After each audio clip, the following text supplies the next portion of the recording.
All right, let's go ahead and get started. We'll try and get out of here if possible a little bit early, or let some of you get out if others want to stick around. So let me really quickly give you a little sense of, here's our disclaimer, so that you can read this later. I'll share the slides with you. It's basically saying we're not soliciting anything, for no investments are being solicited as part of this meeting. So legalese that we thought we should include.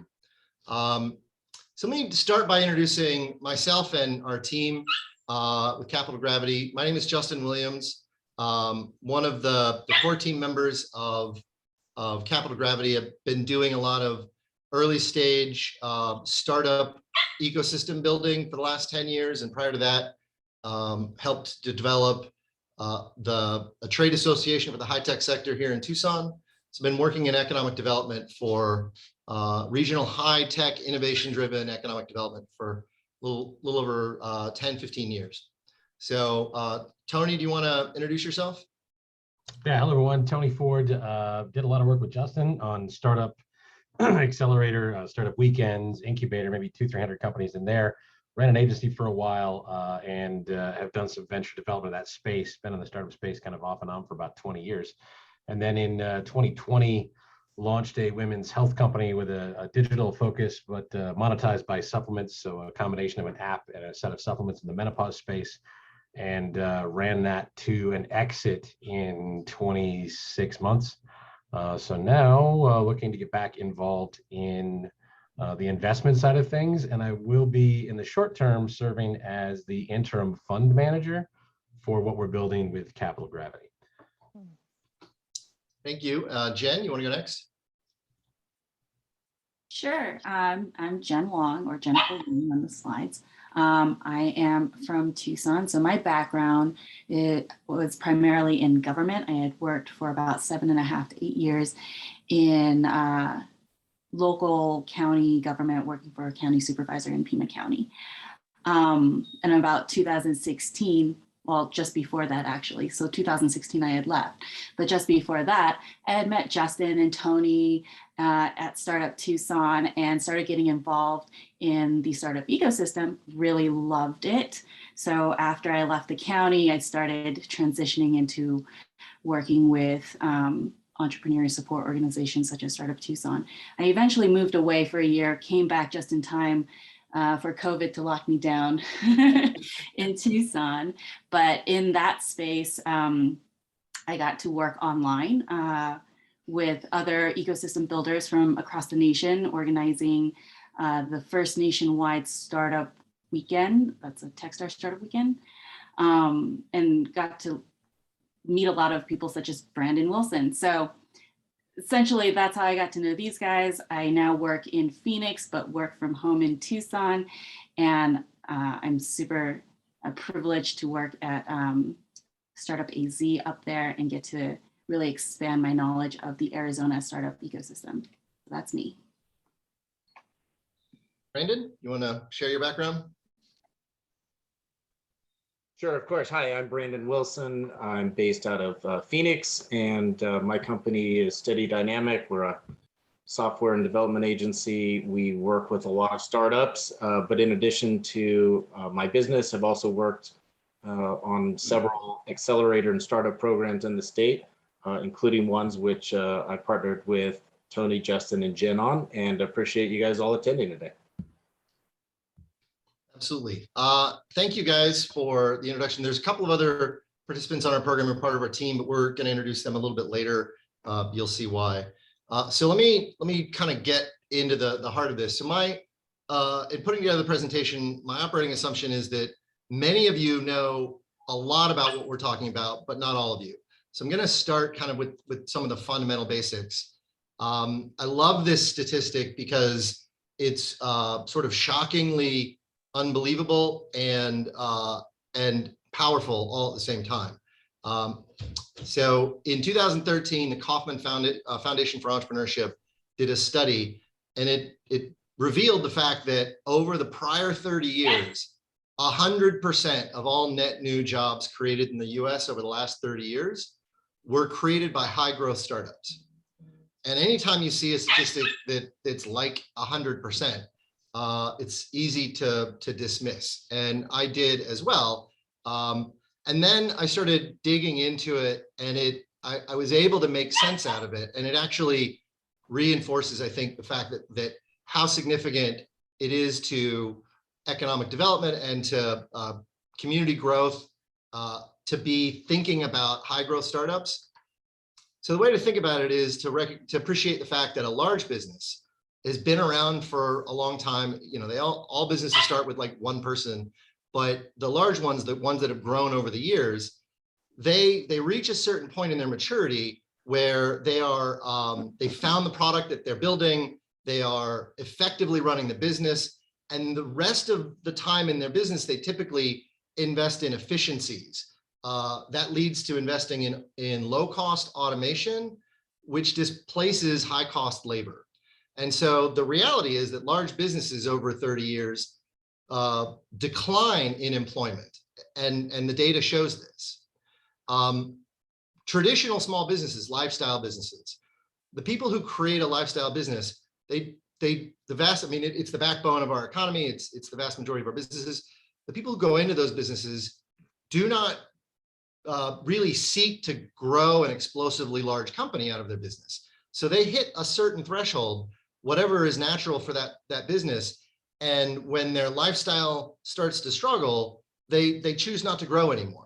And that's the nature of the vast majority of small business owners. So those businesses over 30 years don't create any jobs. It's a flat line, basically. And then it's the high growth startups, the ones that are designed to become large businesses.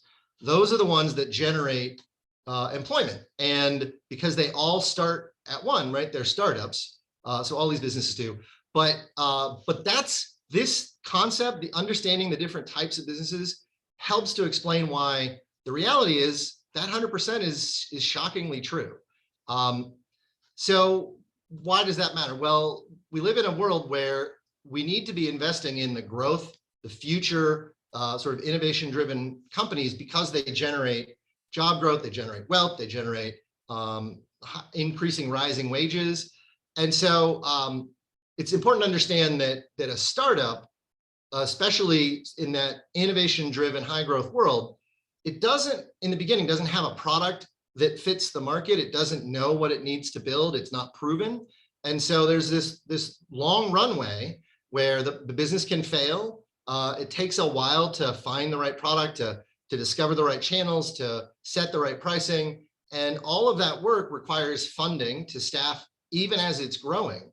And that requires investment of outside funding typically. And it's significant. It requires a lot. And it tends to be, I mean, even small businesses need some capital, but the high growth businesses need enormous amounts of capital, relatively speaking.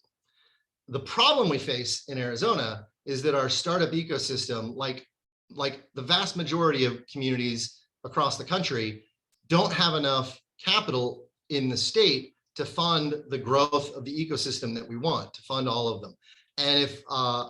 And so that, relatedly, the outside funding that does exist, and there's an enormous amount of capital available in the country, overwhelmingly it goes to three communities: San Francisco Bay Area, Boston, and New York. 76% of all venture capital funding goes to those three locations. And the reality is, surprisingly, it's actually kind of an unwritten rule that it can't go outside, that it's earmarked for those regions. And so it's almost inaccessible to the rest of the country. The vast majority of the population cannot access these funds. Now, I think it's important to kind of acknowledge that COVID is evolving some of the data. A lot of the data I'm showing you does not come up to date, and COVID is disrupting a lot of things. So I say that because I think the foundation of this point is still completely true and perhaps getting worse. But take into consideration the idea that we need outside funding for startups, but we can't get to where all the wealth is in the country typically, which means that we need to look in our state to fund the early phases of the startups that are here. Unfortunately, we should have around based on our population and the size of our economy, we should probably have somewhere on the order of 2,500 angel investors in the state. But if you look at the active angel organizations, we've got 5 of them in the state that I'm aware of, listed at the bottom there. They do not typically, I don't think any of them have 100 members. So our best estimate is that it's somewhere, I would say, between 250 and 750 active angel investors, and probably, I think 500 is a good round number. What's interesting is that there are 265,000 people, households in the state that could be accredited as an angel investor, which means that 99.8% of all of the potential for capital raising in our state and engagement is sitting on the sidelines. And it's part of the motivation for why we're taking this initiative on. That's a huge amount of wealth that's sitting on the sideline. It's in order to be accredited as an angel investor, you need to have a household wealth of at least $1 million, not including your home. That means that those 265,000 households have a minimum of $265 billion worth of wealth that's accessible if under the right conditions. And so it's that sort of background and challenge that led us to start working on this, developing this concept and program called Capital Gravity and launching it here in Arizona. So we have 3 major goals for the work that we're doing. The first is to grow the number, quality, and diversity of the Arizonans who are actively investing in Arizona startups, to attract new growth capital here in the state and move that towards getting invested into the startups that are here. And then we want to strengthen and grow Arizona's overall startup ecosystem. I think we probably all in many ways share that mission. But it's important that we're identifying it because it's part of the model that we're implementing is I think something that's interesting and unique. So as we approach this, we identified that in every startup ecosystem around the country, they all share 3 myths about the way startup investing happens in their community. One of them is that angels don't want to write checks. Startups will tell you that. The investors will tell you that there are no good deals in their region, which is why they don't write checks. And lastly, that they ultimately, I think, in COVID is playing into this. There's this movement towards investing outside of the community, which makes this challenge even more important to address, that they won't invest locally. But all 3 of these are myths that they systematically are not true and can be fixed. There are also 3 truths that we focus on as part of this process around startup investing. The real challenges aren't the 3 that we talked about before. The real challenges are that 265,000 people in our state, the vast majority of them don't know that they're accredited. They don't understand startup investing. It's not something that they're even aware of. And so activating awareness just at that level is critical to making long-term change. They don't know how to get started, right? They don't know what active investing means. And not all of them are going to do it. The vast majority will not. But even the ones that might, they don't understand this, right? And they don't know how to plug into the ecosystem. Not only do they not have the knowledge about how to make investments, but they don't know where to go about doing it. And a local community needs to compete with all of the national outflows and opportunities that are available to any investor. And so regionally, we need to begin making investments into raising awareness and focusing their attention on our local ecosystem. So that's the foundations of why we're doing this. How are we going about this? So it's really kind of a couple of conceptual programmatic chunks. The first part of our approach is that we want to identify and onboard and kind of expand the capacity of new investors. So it's a marketing campaign, it's an outreach campaign, a referral campaign to identify people that are high potential candidates to become activated in our ecosystem as investors, and then to move them through a funnel. The next phase, the next section of work that we're doing is to deliver education and build a learning community for the investors. So typically, I think in our world, we think of startup accelerators as accelerating the startup, right? That we're delivering education and uplifting the companies themselves. But what's interesting and unique about what we're doing is that this is a capital accelerator focused on building the capacity of the investors on the side and doing it in a very sort of strategic and thoughtful way. And we recognize that there's an enormous amount of capacity and talent going into building up the capabilities of startups. So we want to make sure that we're not duplicating that work. We're kind of collaborating with the ecosystem to support all of the work that's already being done by the startup support organizations that are out there. The fourth component is that the investors who come into a cohort that we're bringing into the first cohort, those initial 40 investors, they're going to make an actual investment. They're obligated to put in $5,000 collectively across 40 or so investors. That's a minimum of $200,000. And they will then use a 10-week boot camp followed by a 10-week curriculum to identify what is the best startup among the pipeline they have access to make their investment in. And so they'll actually make, by the end of the first cohort, an actual investment using their own money, putting their own skin in the game, real risks, which leads to an entirely different level of critical reflection across not only the nature of the way we deliver the cohort programming, but also in terms of the seriousness with which they take the decision making, because it's actual investments in an actual company. It also brings a network of 40 advocates to that startup. So it's sort of a special package that comes out of the end of the pipeline on both sides of the equation.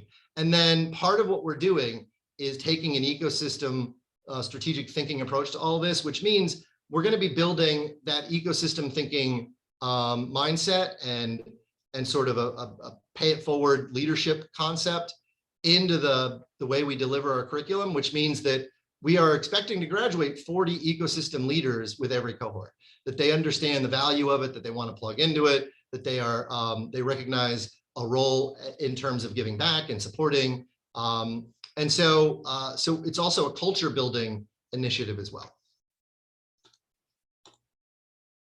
So I mentioned earlier that it all kind of centers around bringing 40 investors together and creating a seed fund and forming a learning community.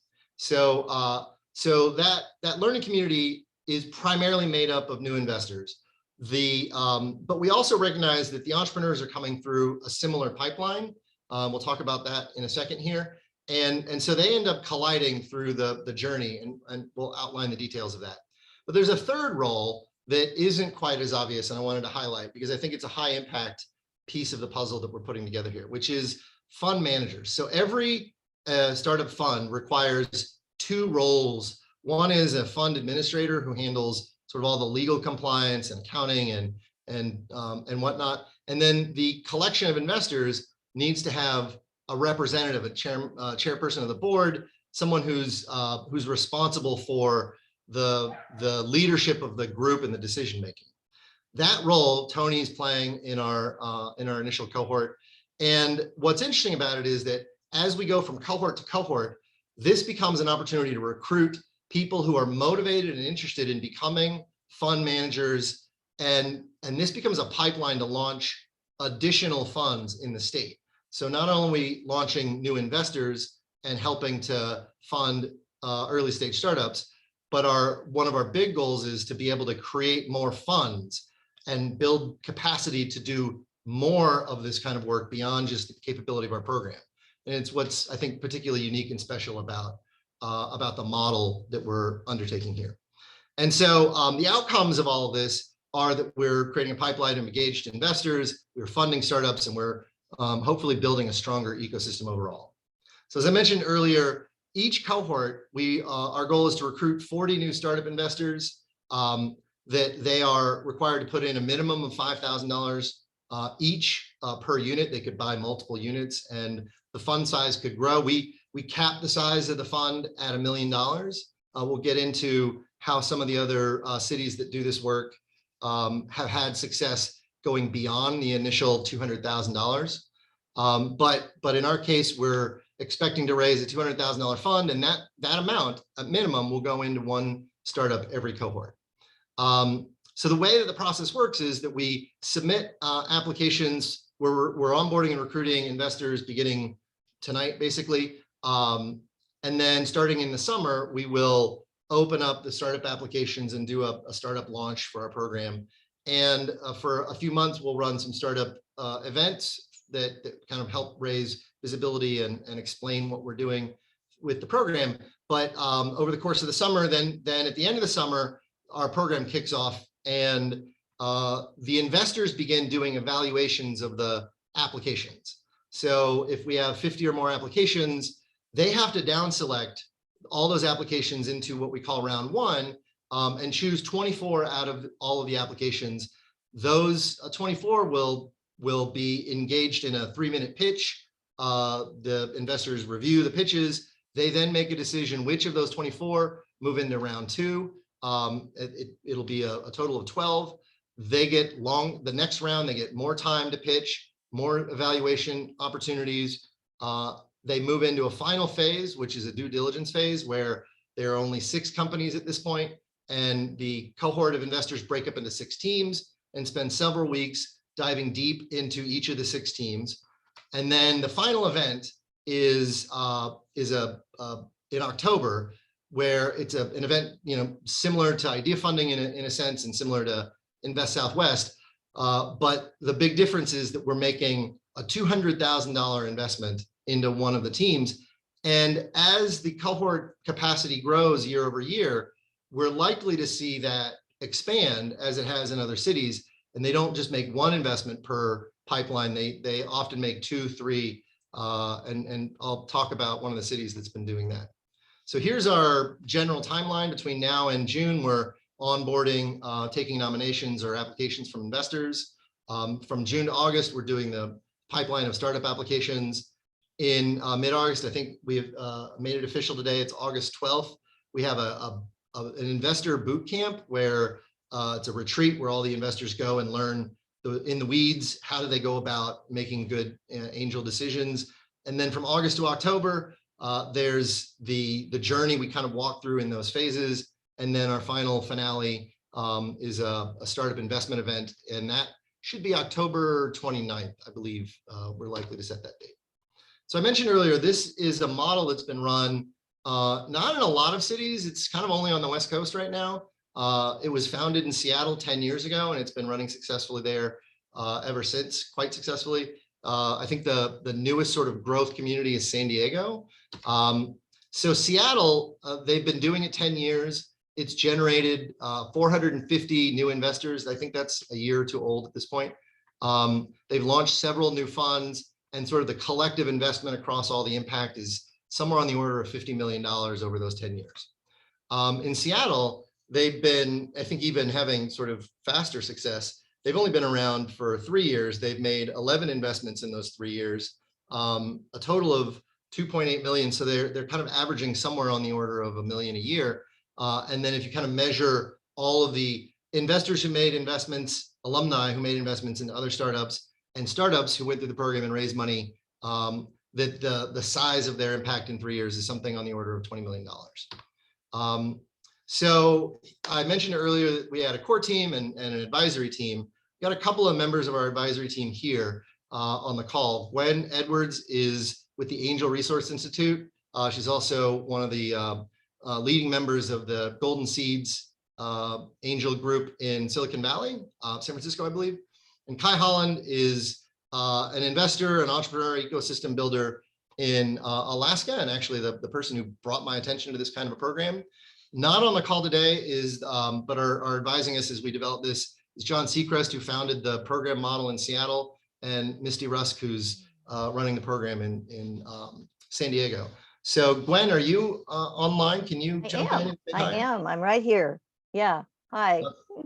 Hi, Gwen. Can you kind of give us a little bit of background on you and Angel Resource Institute, maybe 2-3 minutes on this, and I'll say that Gwen is new to the model. She's done a lot of work developing education and delivering education to angel investors, but she's new to the model. This will be her first year participating in this kind of a program. Yes, yes. Thank you, Justin. I'm not new to the model of angel investing. I've That's been for sure. doing it for actually almost 12 years. So it takes immense patience. I can assure you all of that. But boy, is it nice that to see this exit. So I didn't see after Silicon in Silicon Valley, and we focus on finding women-led companies in particular. So we have an interesting gender lens, and we are increasingly very interested in having diverse teams. So I bring a lot of experience from that, and a lot of evidence that the face of the investor absolutely determines who gets capital. It's a 1-to-1 correlation, actually, that we've seen over, gosh, from 2004 to present. That correlation just goes like this. As you get more angels, there are more entrepreneurs getting capital, which is what I love that you're trying to do in Arizona, and bring the angels out and help them understand how this can be not as scary as it may seem when you write that first check from your hard-earned money, because there are a lot of things you can do to mitigate risk. So we're excited about the data that we've been able to aggregate over many years. So then put my angel resource hat on. I've been very active with ARI since 2015. And we've just trained people all over the world. So we've been in a number of really interesting ecosystems. Puerto Rico's one that's been challenging, long-standing, some really good results. Very interesting how that whole area is coupled with the Southeast region. And we do a lot of training programs for angel groups, and have in the past been just very, very active. So we are now trying to be very complementary to what ACA is doing. They have a lot of wonderful online programs.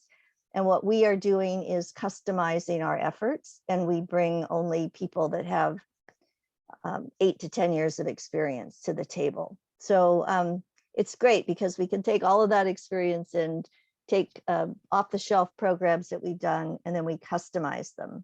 So we're taking, actually, for this program, a 40-hour program that we designed and delivered with accolades, I might add, into Mexico. And the people there, the government wanted to make sure that the individuals who were trained could actually be de-risked when they made that first investment. So it was important that they have a thorough program, and we delivered that. And Justin and I have been looking at how to squeeze all of that into a day, but spread over 2 days, and just pull out some of the gems. But just so you all know, there's an intense level of depth behind each of the modules that we are looking forward to bringing to the table. Thank you, Gwen. That was You're terrific. welcome. Next is Kai. Kai is the person I hold responsible for bringing this model to my attention. I've also asked him to participate because I think he, more than anybody, helped me to appreciate the high potential value that an investor ecosystem development concept. He as an investor in Alaska recognizes the importance of being an investor who develops the ecosystem in Alaska. So I asked him to kind of talk briefly about that and his perspective on the program. Sure. Thanks, Justin, and welcome everyone. I am grateful for the opportunity to have a few minutes with you today and to see the launch of this program.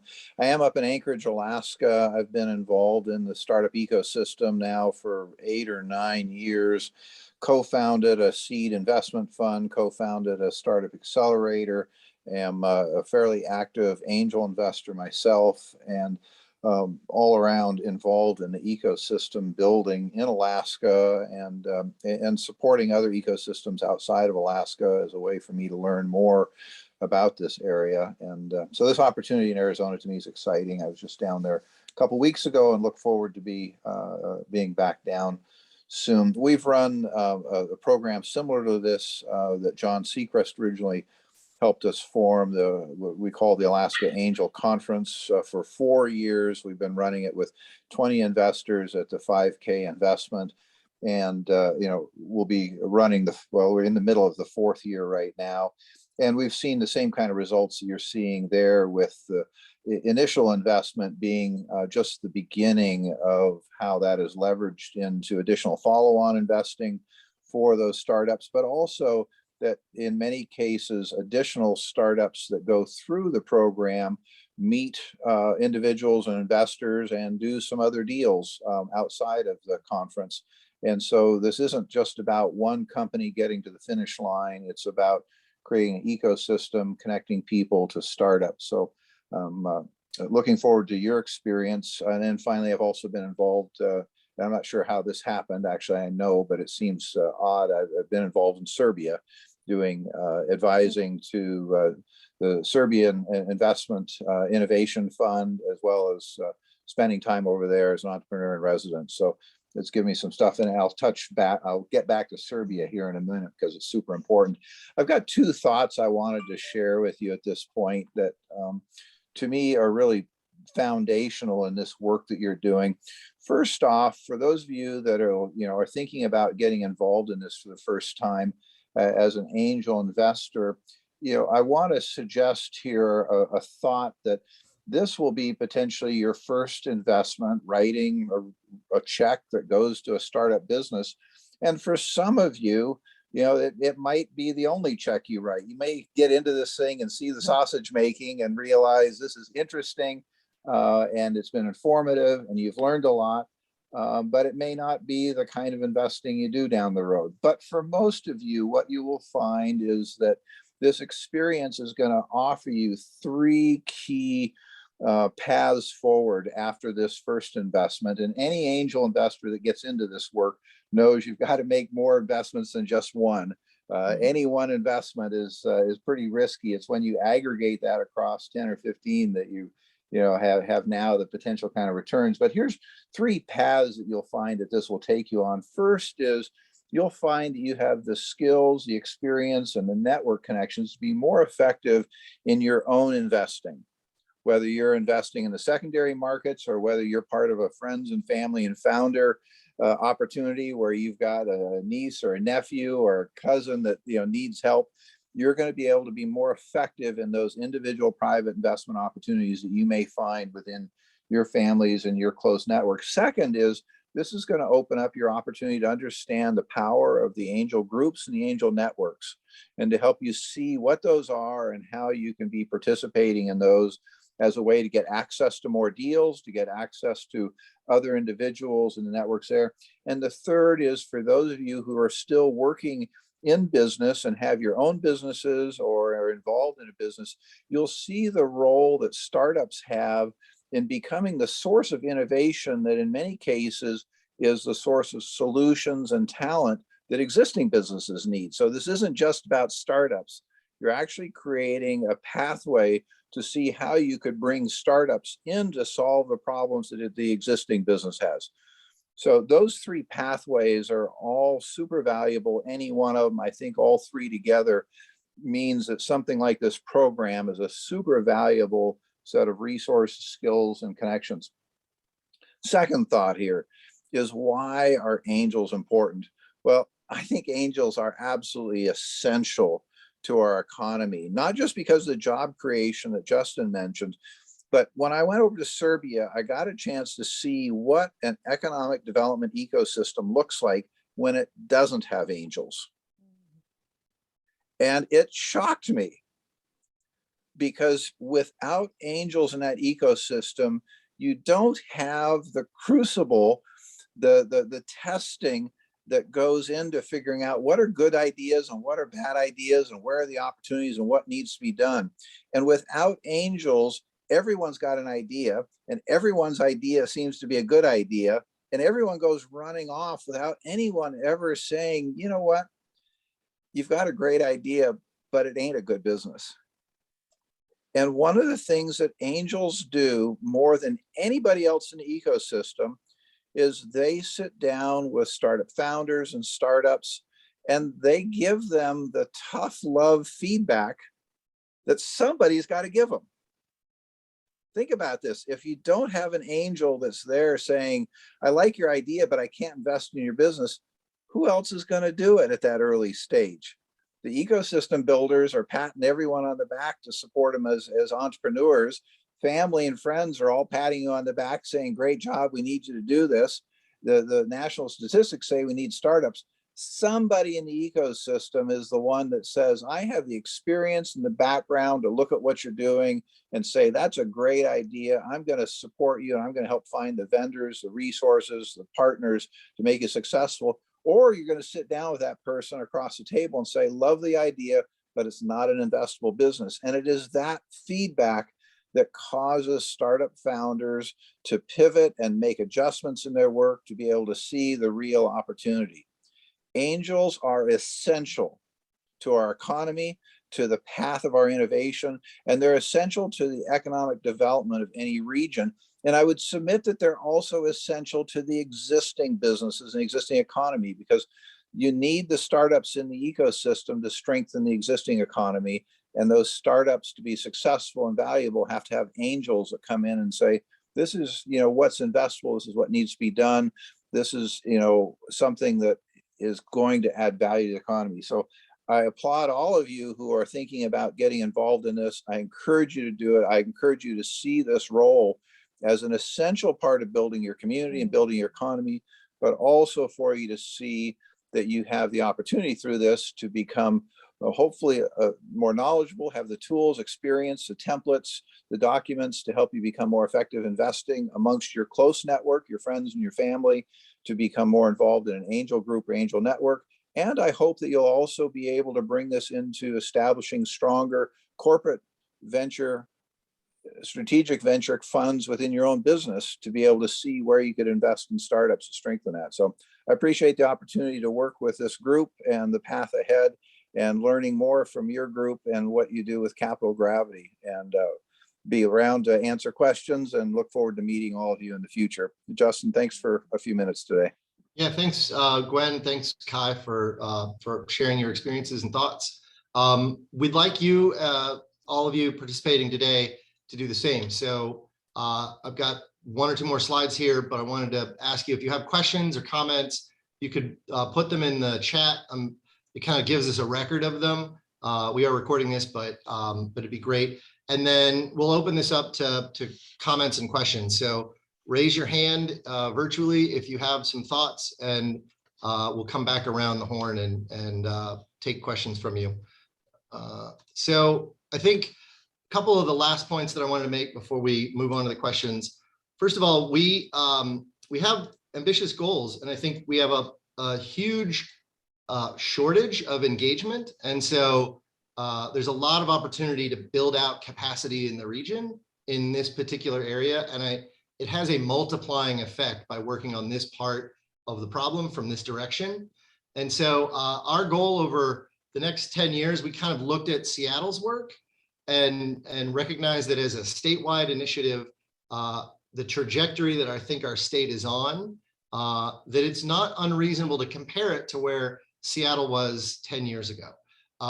So we're setting some ambitious goals. We want to run at least one cohort per year, probably in the later years, more than one, 2 per year is sort of the upper limit.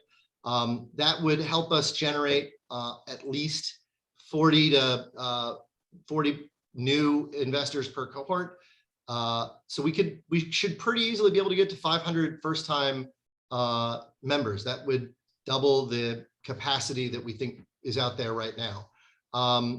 And we would like to see, I think Seattle has launched 4 funds that they can identify as part of it, meaning alumni of the program went and launched a fund. So we're setting a goal of 5. And similar level of investment capacity, $50 million of measurable investments, not just from that one cohort, right? Those numbers don't add up. $200,000, 10 cohorts is only $2 million, but it's sort of all the pathways of investment that follow on. That's where we get the $50 million number. And then our goal, because what we're doing is intentional, we want to be intentional about recruiting underrepresented investors. And so we're setting a goal of 50% coming from underrepresented communities. And as by being a statewide community, that could be coming from rural communities, it could be women making investments, it could be Black or Latino communities. So I think there's a lot of opportunity there. And that I think we want to grow into building the capacity to be good at this. I think it's critical, and Gwen touched on why it's critical, which is one of the reasons we're chose her to be part of the team, is because I think she brings a lot of wisdom and appreciation, and will help us grow significantly in this particular goal. So really quickly, we are going to be recruiting investors beginning tonight, essentially. So we'll send out a follow-up email with more specifics, but generally we're looking for someone who's accredited or accreditable, but not active, and interested in this. They have some professional domain or experience that would lend them to add value to a high growth startup in some way or another. That's a pretty broad interpretation, but we think that that's important. There's also, we want to make sure that we are fostering a passion for supporting Arizona startups. So I think it also is important that they come with the capability of having that passion. Either they have it today, or there's something about them that could be passionate about being supportive of our local community. Also, we're going to be taking applications for high growth startups. They are essentially someone who should be raising capital that an outside investor would be willing to make investments in. And the standard around this is that the company should have the capability of returning 10 times the amount of money that the investor makes as an investment. And typically that doesn't happen. It's usually 1 out of 10 investments that actually return a number like that. And but that every application, whether they're ready or not, we want them to apply, because we actually want the investors to see a lot of uninvestable companies, not just a very curated pool of applications that are all really polished. We want the pipeline to look like what a real pipeline would look like. And so we ask you to refer companies in as part of this. We want nominations of companies, identifying potential participants in the cohort. And then if anybody, we're not really actively seeking out this role right now, but I wanted to put it out there again that we will be plugging in fund managers into this cohort and more in each cohort down the road. They have significant investing experience, significant domain experience, significant professional networks, and a commitment to this kind of a fund development initiative. And I think this is particularly interesting because it doesn't take very many people who fit this role that come from underrepresented communities to be able to unlock a lot of change in the ecosystem when it comes to aggregating capital and then choosing how to deploy the capital. This is a significantly influential piece of our diversity strategy. So keep this in mind as you're thinking of people in the community. So that's it for us. Would love to hear questions and feedback